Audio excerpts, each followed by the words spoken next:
Good morning students. Memorandum branch stock account.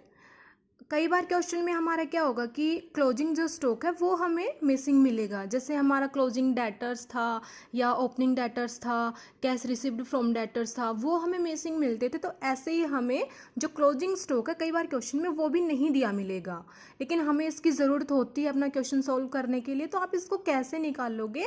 क्या बनाना पड़ेगा आपको? Memorandum branch stock account. तो आप इसको देखिए, इसका फॉर्मेट यहाँ पे दिया हुआ है। आपने इसकी डेबिट साइड में वो एंट्री लिखनी है जिससे आपके स्टॉक की वैल्यू इंक्रीज होगी, और क्रेडिट में आप वो एंट्री लिखोगे जिससे आपके स्टॉक की वैल्यू डिक्रीज होगी। आपके स्टॉक की वैल्यू इंक्रीज कैसे होती है? आपके पास ऑलरेडी ओपनिंग स्टॉक है, उसके अंदर आके इंक्लूड हो जाए वो वाली गुड्स जो हेड ऑफिस ने आपके ब्रांच के लिए भेजी है, उससे भी हमारा स्टॉक बढ़ेगा। हमने सेल कर दिया था कुछ सामान, अब उसमें से हमारा वापस आ गया, फिर से हमारा स्टॉक बढ़ गया। या फिर हमें किसी दूसरी ब्रांच से गुड्स है वो रिसीव हो गई, तो जो जो आइटम हमारे स्टॉक की वैल्यू को इंक्रीज करेगी हमने उसको डेबिट करना है, और जो जो हमारे स्टॉक की वैल्यू को डिक्रीज करेगी, कम करेगी, हमने उसको क्रेडिट करना है। जैसे कि सेल हमारी हो गई, वो चाहे कैश सेल हो या क्रेडिट सेल हो, हमारा गुड्स तो कम होगा, हमने इसको क्रेडिट करना है। गुड्स रिटर्न हमने कर दी, हेड ऑफिस को भेज दिया, हमारे गुड्स की वैल्यू है कम हो गई। Wastage of goods, loss of goods, तो ये वाली सारी की सारी चीज़ें हमारी स्टॉक की वैल्यू को कम करेंगी। तो यहाँ पे अब जो हमारा बैलेंसिंग फिगर बची वो किसकी बची?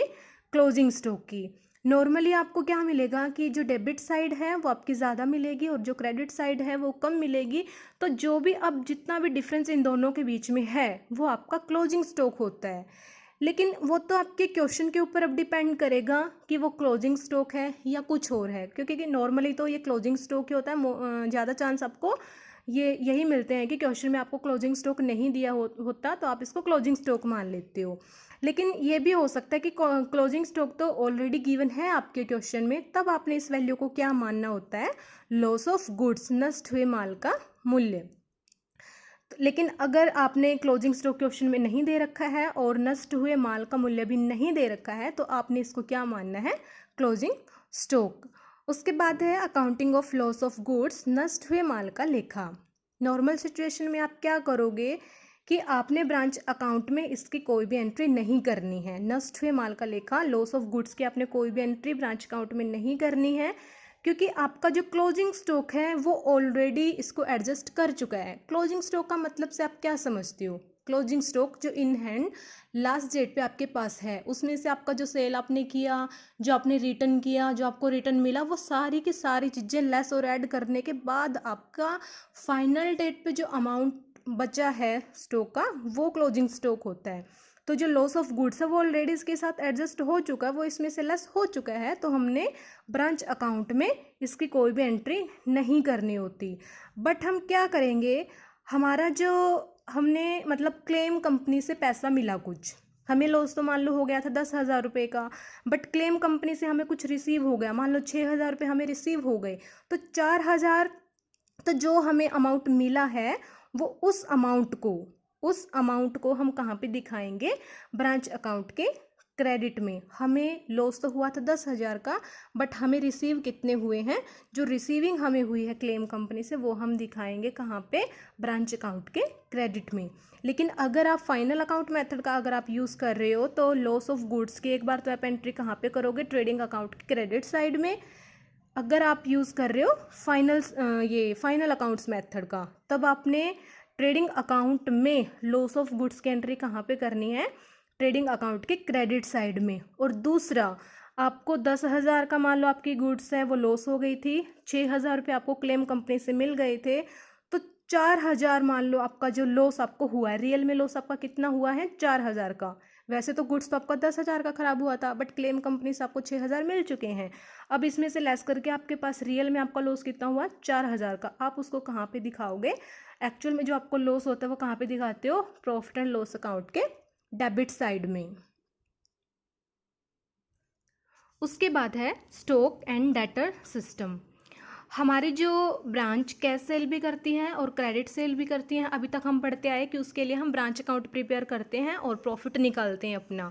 लेकिन इसकी जगह पे ब्रांच अकाउंट के अल्टरनेटिव हमारे बहुत सारे अकाउंट हम ओपन कर सकते हैं, उसको हम बोलते हैं स्टॉक एंड डेटर सिस्टम। हम यहाँ पे सिर्फ एक अकाउंट ब्रांच अकाउंट नहीं बनाएंगे, उसके जगह पे बहुत सारे अकाउंट अपने प्रिपेयर करते हैं।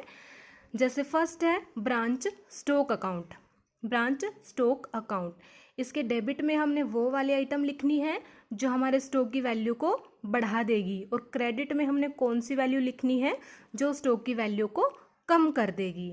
तो अगर इसके डेबिट का जो टोटल आया है वो ज़्यादा है क्रेडिट से, ये हमने पहले भी किया था अभी, कि वो वैल्यू कौन सी मानी जाएगी, क्लोजिंग स्टॉक। लेकिन अगर आपका क्लोजिंग स्टॉक क्वेश्चन में गिवन है तो आप उसको मानोगे लॉस ऑफ गुड्स। तो हमने इसको लॉस ऑफ गुड्स तो तब मानना जब डेबिट साइड हमारी ज़्यादा थी और क्रेडिट साइड हमारी कम थी। लेकिन ऐसी भी सिचुएशन आपको एक आधी बार देखने को मिल सकती है कि आपकी डेबिट साइड कम है और आपकी क्रेडिट साइड ज़्यादा है, तो आप इसको क्या मानोगे, स्टॉक का अधिक्य, ठीक है, सरप्लस ऑफ स्टॉक। तो जो भी आपको यहाँ पे शॉर्टेज मिली है गुड्स की, आप उसकी इंक्रीज्ड वैल्यू को कहाँ पे दिखाओगे, branch adjustment account. Branch adjustment जो अकाउंट है वो आगे हम करेंगे कैसे हमने बनाना होता है। तो सिंपली यहाँ पे तो अभी आप ये देखिए कि जो लॉस ऑफ गुड्स आपको हुआ है, आप इसके बढ़े हुए मूल्य को, यानी कि आप इसकी कॉस्ट वैल्यू देखोगे, इनवॉइस वैल्यू देखोगे, जितनी भी इनवॉइस वैल्यू ज़्यादा है आपकी कॉस्ट वैल्यू से, वो आपका इंक्रीज्ड वैल्यू होता है, बार बार बता चुकी हूँ मैं आपको।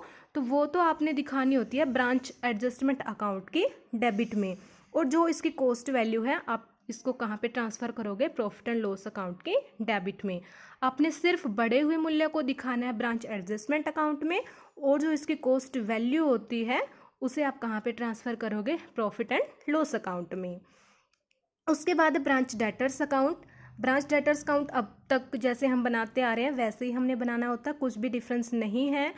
लेकिन अब आपने ये ध्यान रखना है कि क्वेश्चन में सबसे पहले आप ब्रांच डेटर्स अकाउंट बनाओगे, क्योंकि कई बार आपको जो क्रेडिट सेल होती है वो आपकी मिसिंग होती है, वो ब्रांच डेटर अकाउंट से आपकी निकल जाएगी। अब क्रेडिट सेल की कहाँ पे हेल्प आपको मिलेगी, जो ब्रांच स्टॉक अकाउंट में आप बनाओगे, क्योंकि ब्रांच स्टॉक अकाउंट में आपने उसको क्रेडिट सेल को क्रेडिट करना होता है, ठीक है। तो आप सबसे पहले ब्रांच डेटर्स अकाउंट बना लोगे।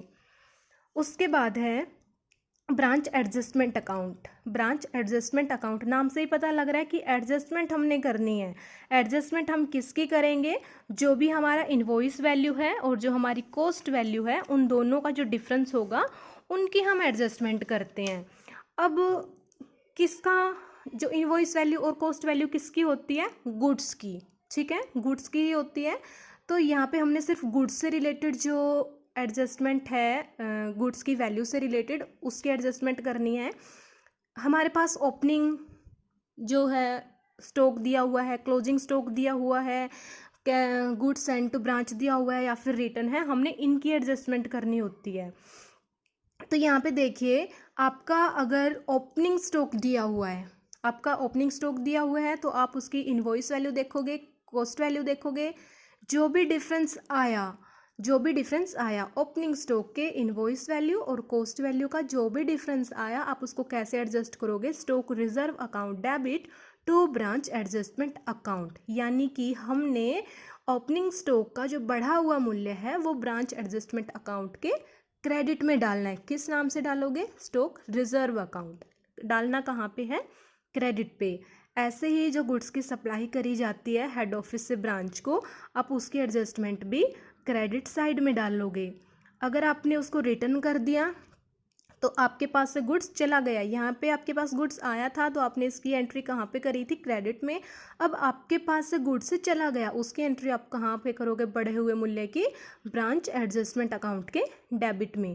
और आपका ओपनिंग स्टॉक की एंट्री कहाँ पे हुई थी, क्रेडिट में, तो आपके क्लोजिंग स्टॉक की एंट्री कहाँ पे होगी, ब्रांच एडजस्टमेंट अकाउंट के डेबिट में।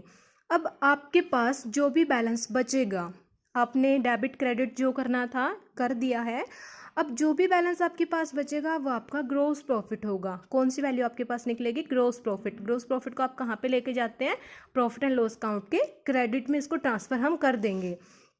उसके बाद बनाएंगे ब्रांच एक्सपेंस अकाउंट, शाखा व्यय खाता। इसके डेबिट में हम सारे के सारे उन खर्चों को लिखेंगे जो हमारी ब्रांच ने पे किए हैं या फिर हेड ऑफिस ने पे किए हैं, लेकिन हैं तो ब्रांच के ही। तो सारे के सारे जो एक्सपेंस हैं वो चाहे हमने पे किए हैं या हेड ऑफिस ने पे किए हैं, लेकिन वो हमारे ब्रांच के साथ रिलेट करते हैं, तो हम इसको ब्रांच एक्सपेंस अकाउंट के डेबिट में कर देंगे।